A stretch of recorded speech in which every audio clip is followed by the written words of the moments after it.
নমস্কাৰ ফ্ৰেণ্ডছ, এয়া আপোনালোকে দেখা পাইছে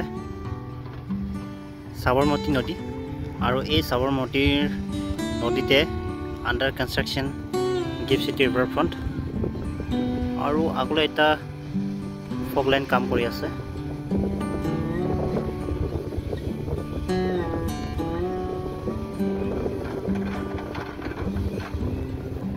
আৰু এয়া হৈছে সাবৰমতী নদী, ইয়াতে নিৰ্মাণ হৈ আছে গিফ্ট চিটি ৰিভাৰ ফ্ৰণ্ট।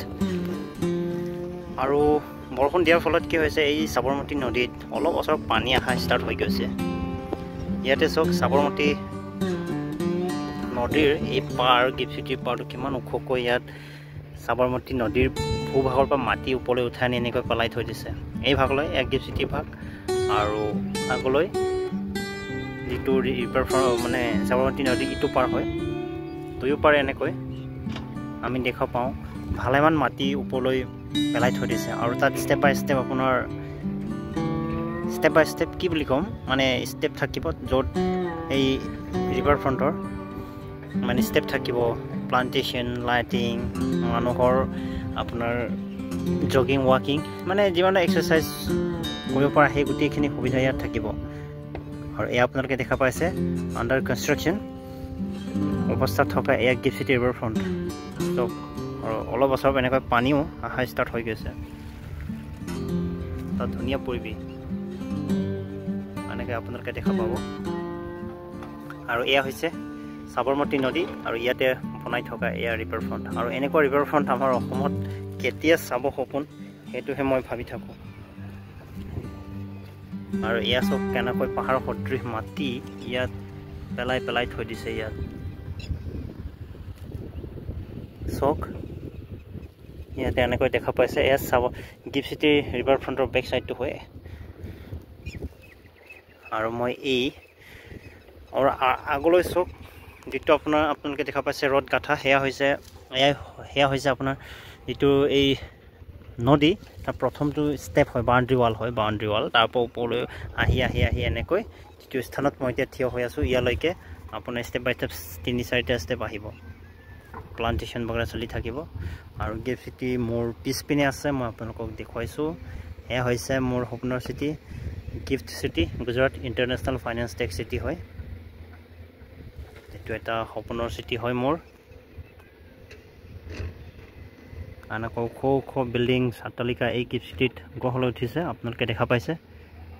এয়া হৈছে ভাৰতৰ প্ৰথমটো অপাৰেশ্যনেল গ্ৰীণফিল্ড স্মাৰ্ট চিটি হয়। আৰু এয়া এটা বহুত মহত্বাকাংক্ষী বিশাল প্ৰজেক্ট হয়।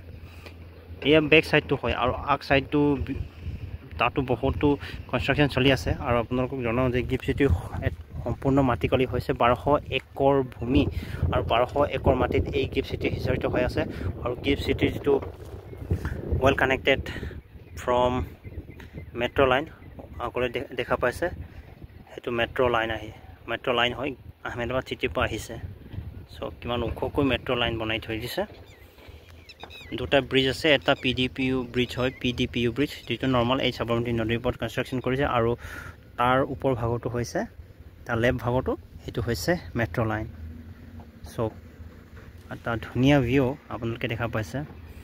তো এনেকৈ কনষ্ট্ৰাকশ্যন কৰিছে এই সাবৰমতী নদীক এই গিফ্ট চিটি শোভাবৰ্ধনৰ কাৰণে। এনেকৈ ইয়াক পাৰ বান্ধিছে, পাৰ বান্ধি ইয়াৰ বুকুৰ পৰা মাটি উঠাই দুয়ো পাৰে, আগৰ চাইডটো সেই চাইডটো আৰু এই চাইডটো ইয়াত তেনেকৈ মাটি পেলাই থৈ দিছে। চব কিমান পাহাৰৰ সদৃশ অৱস্থা। আৰু এনেকুৱা ৰিভাৰ ফ্ৰণ্ট আমাৰ মাজুলীত, ব্ৰহ্মপুত্ৰত, মানে যিমান নদী আছে আমাৰ অসমত এনেকুৱাকৈ বনাব পাৰি। কিন্তু তাৰ কাৰণে অৰ্থৰ বহুত প্ৰয়োজন হয়। এনেকুৱা বিশাল অৰ্থ আমাৰ অসম চৰকাৰে যোগোতাব লাগিব। আমি সকলোৱে মিলি আমি এনেকুৱা সপোন চাব লাগিব।